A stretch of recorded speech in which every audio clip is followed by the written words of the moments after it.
நீட்டுங்கிறது இந்த திமுகக்கு ஏதோ ஒரு பெருசு நெருடல். அவங்க திமுக சட்டக்குள்ளே சிலந்தி விட்ட மாதிரி இந்த நீட்டுங்கிறது. உடனடியாக முதலமைச்சர் 16 மாநில முதல்வர்கள் கடிதம் எழுதுகிறார். நீட்டை எதிர்த்து நாம் ஒன்றிணைந்து போராட வேண்டும், நீட்டு நமக்கு வேண்டாம், நீங்களாம் என் கூட வாங்க. லெட்டர் எழுதி 8 மாதம் ஆகுதுங்க. இதுவரை ஒரு முதல்வர் கூட பதில் கடிதம் எழுதலாம். ஒரு முதல்வர். ஆனால் எல்லா முதல்வருக்குமே தெரியும் அந்தந்த மாநிலத்தில் நீட்டு பிரச்சனை இல்லாத பொழுது தமிழ்நாட்டில் மட்டும் என்னங்க பிரச்சனை.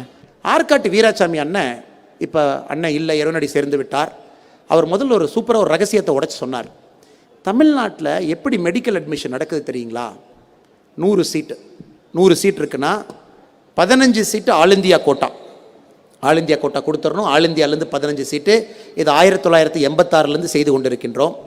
மிச்சம் 85 சீட்டு. 100ல் 15 போச்சுன்னா 85. 85ல் பாதி சீட்டு 42 சீட்டு தான் மாநில அரசு நடத்தக்கூடிய மருத்துவ பரீட்சை மூலமாக மாணவர்கள் செல்ல முடியும்.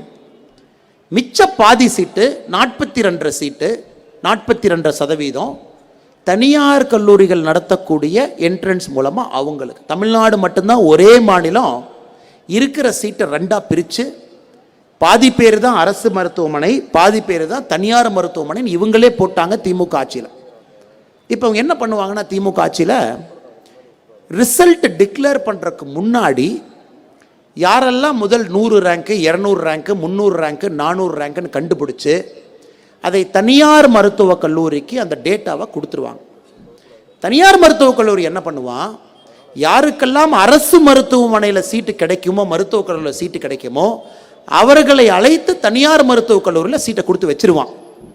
அதன் பின்பு 15 நாட்கள் கழித்து கவுன்சிலிங் நடக்கும் பொழுது தனியார் மருத்துவக் கல்லூரியில் சீட்டு கிடைத்த அந்த குழந்தைக்கு மெரிட்டில் அரசு மருத்துவக் கல்லூரி சீட்டு கிடைச்சிடும்.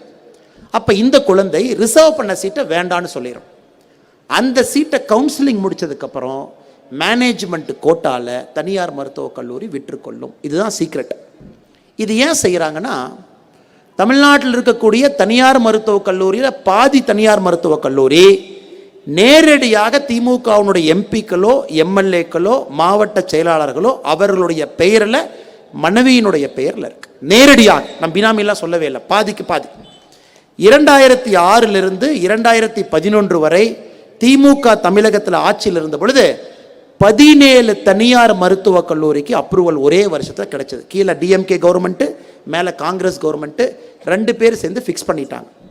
இப்போ 2016 நீட்டு வந்த பின்பு 100 சீட் இருக்குன்னா 15 சீட்டு அதே மாதிரி ஆல் இந்தியா கோட்டா. இப்போ 85 பேரும் நீட்டு மூலமாகத்தான் செல்ல முடியும். இதுதான் கேமேங்க. இதில் எந்த குழப்பமும் இல்லை. இது மட்டும்தான் இதில் குழப்பம். இப்போ 85 பேர் ஒரே பரீட்சைங்கும் போது திமுக காரனுக்கு பிரச்சனை. நீட்டு ரேங்க்கு இவங்க கையில் இல்லை. நீட்டு ரேங்கை லீக் பண்ண முடியாது. அது ஆல் இந்தியா நீட் டெஸ்டிங் சிஸ்டமில் அந்த ரேங்க் இருக்குது. அந்த நீட் ரேங்க் ரிலீஸ் ஆனன்றைக்கு தான் தமிழ்நாட்டினுடைய மருத்துவக் கல்லூரி அமைச்சருக்கே தெரியும், ஓ இதான் ரேங்கா, தமிழ்நாட்டில் கணிக்கா தான் ஃபர்ஸ்ட் ரேங்கா செகண்ட் ரேங்கான்னு. ஸோ இங்கே மாற்றியாச்சு சிஸ்டத்தை. ரேங்க் வந்ததுக்கு அப்புறம் தான் தனியார் கல்லூரிக்கே தெரியும் யார் நம்மகிட்ட வருவாங்க, யார் நம்மகிட்ட வரமாட்டாங்க. இந்த ஒரே ஒரு அடிப்படை மாற்றம் திமுகவுடைய அஸ்திவாரத்தை உலுக்கி விட்டது. உலுக்கி எடுத்தாச்சு. இவங்க திரும்ப திரும்ப ஏன் நான் மெடிக்கல் என்ட்ரன்ஸ் நடத்தணும்னு கேட்குறாங்கன்னா, சிஸ்டத்தை ஃபிக்ஸ் பண்ணுறக்கு. ஸோ தனியார் மருத்துவக் கல்லூரி இதன் மூலமாக ஒரு சீட்டையும் கூட 1 கோடி 2 கோடி 3 கோடி. நாமக்கல் மாவட்டத்தில் நான் உங்களை கேட்குறேன், எத்தனை பேர் காட்டை விற்று அவங்க குழந்தைங்களை படிக்க வச்சுருக்காங்க? காட்டை விற்று 5 ஆண்டு 10 ஆண்டுகளுக்கு முன்பு பையன் ஒரு ப்ரைவேட் தனியார் மருத்துவக் கல்லூரியில் சீட் கிடைச்சிருச்சுங்க, வருஷத்துக்கு 1 கோடி கட்டுறாங்கிறாங்க, 5 வருஷம் 5 கோடி தானேங்க, ஒரு சொத்து இருக்குது விற்றுட்டேன், பையன் படித்து சம்பாதிச்சுக்கிட்டோம். இதை நீங்களும் நானும் காதார கேட்டிருக்கின்றோம். காதார. இப்போ எங்கேயாச்சும் வந்து யாராச்சும் ஒரு மனிதன், ஒரு குடும்பத்தில் இருக்கக்கூடிய மனிதன், என் குழந்தைக்கு சீட்டு கிடைச்சிருச்சு ஒரு காட்டை விற்கலான்னு இருக்குன்னு யாராச்சும் பார்க்குறீங்களா? எங்கேயும் கிடையாது. இப்போது நம்ம அடுத்த 2வது கட்டத்துக்கு சென்று விட்டோம். இப்போ அடுத்த 2வது குண்டு திமுகவுக்கு விழுந்துருச்சு. அவன் என்ன பண்ணுறதுன்னு தெரியாமல் பேசாமல் இருக்கான்.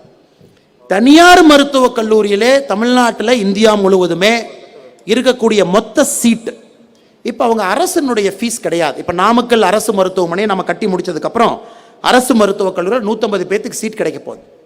அவங்களுடைய ஃபீஸ் பார்த்தீங்கன்னா 13,000 ரூபா வருஷத்துக்கு 13,000 ரூபா. 150 பேர் டாக்டர் ஆயிடுவாங்க. தனியார் மருத்துவக் கல்லூரியில் இப்போவும் 2 விதமான சீட்டை வச்சுருக்கான். Government counselling seat, government counselling management சீட்டுன்னு. கவர்மெண்ட் கவுன்சிலிங் மேனேஜ்மெண்ட் சீட்னா இப்போவும் 8 லட்சம், 10 லட்சம், 12 லட்சம். கவர்மெண்ட் சீட்னா இப்போவும் 4 லட்சம். நீங்கள் கவர்மெண்ட் சீட்டில், நீட்டில், கவுன்சிலிங்கில் தனியார் மருத்துவக் கல்லூரியில் உங்களுக்கு சீட்டு கிடைச்சதுன்னா 4 லட்சம், 5 லட்சம், 6 லட்சம் கல்லூரியை பொறுத்தவரை. இப்போ மோடிஜி என்ன சொல்லிட்டாருன்னா, இந்த வருஷத்திலிருந்து தனியார் மருத்துவக் கல்லூரியில் எத்தனை சீட்டு உங்கள்கிட்ட இருக்கோ அதில் பாதி சீட்டு அரசு மருத்துவக் கல்லூரியினுடைய ஃபீஸை தான் நீ சார்ஜ் பண்ணணும். முடிஞ்சு போச்சு கதை, அங்கேயே முடிச்சாச்சு. அப்படின்னா தனியார் மருத்துவக் கல்லூரியில் 100 சீட் இருக்குன்னா 50 சீட்டினுடைய விலை, 50 சீட்டினுடைய ஃபீஸ் 13,000 ரூபா. எப்போ ஒரு மருத்துவர் 13,000 ரூபாய்க்கு போய் படித்தா மட்டும்தான் அந்த மருத்துவம் வெளியே வந்து 5 ரூபா டாக்டராக மாறுவான். 1 கோடி, 2 கோடி, 5 கோடிக்கு மருத்துவம் படிக்கிறவன் தான் படித்த மருத்துவத்தை வைத்து வியாபாரம் செய்வான். காய்ச்சல்னா 10,000, குடலை செக் பண்ணு, குடலை போய் கிளி, வைத்த கிளி. இதான் வந்து இப்போ இருக்கக்கூடிய பிரைவேட் டாக்டர்னுடைய, குறிப்பாக மேனேஜ்மெண்ட் கோட்டாவில் படித்தவர்களுடைய நிலைமை. அதை மோடிஜி உடைக்கின்றார். அது இவங்களுக்கு கோபம். அந்த ஒரே காரணத்திற்காக நீட்டை வைத்து, இப்போ நீட்டை தாண்டி போயாச்சுங்க ஐயா.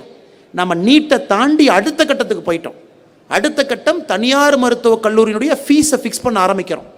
அது இப்போ தான் திமுக காரனுக்கு லைட்டாக உரைக்க ஆரம்பிக்கும். அவனுக்கு என்ன புரியல, என்ன நடக்குதுன்னு தெரியல. அவனுக்கு என்ன புரியல, அடுத்த வருஷம் புரியும். அந்த மெடிக்கல் அட்மிஷன் முடிஞ்சதுக்கப்புறம் என்னடா 4 லட்ச ரூபாய்க்கு வித்துட்டு இருந்த சீட்டு 13,000 ரூபா, அப்போ 3,87,000 ரூபா எங்கடா காணாமல் போச்சுன்னு அது அடுத்த வருஷம் அவங்களுக்கு உரைக்கும். இதையும் கூட நாமக்கல்லில் குறிப்பாக, ஏனென்றால் நீட்டில் தமிழ்நாட்டில் மிக அதிக அளவில் எண்ணிக்கையில் நம்முடைய நண்பர்கள் இங்கிருந்து வர்றாங்க. இந்தியாவில் அதிக அளவில் இங்கிருந்து வர்றாங்க.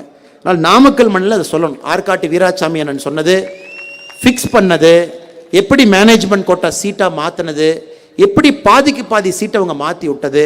நீட்டு வந்த பின்பு அனைத்தையும் உடைத்து விட்டு ஏழை பங்காளனாக, ஏழை மனிதர்கள், நம்முடைய சகோதர சகோதரிகள், பிற்படுத்தப்பட்ட சமுதாயத்திலிருந்து நேரடியாக அரசு மருத்துவக் கல்லூரிக்கு செல்வதற்கு நீட் இப்பொழுது உதவி செய்து கொண்டிருக்கிறது.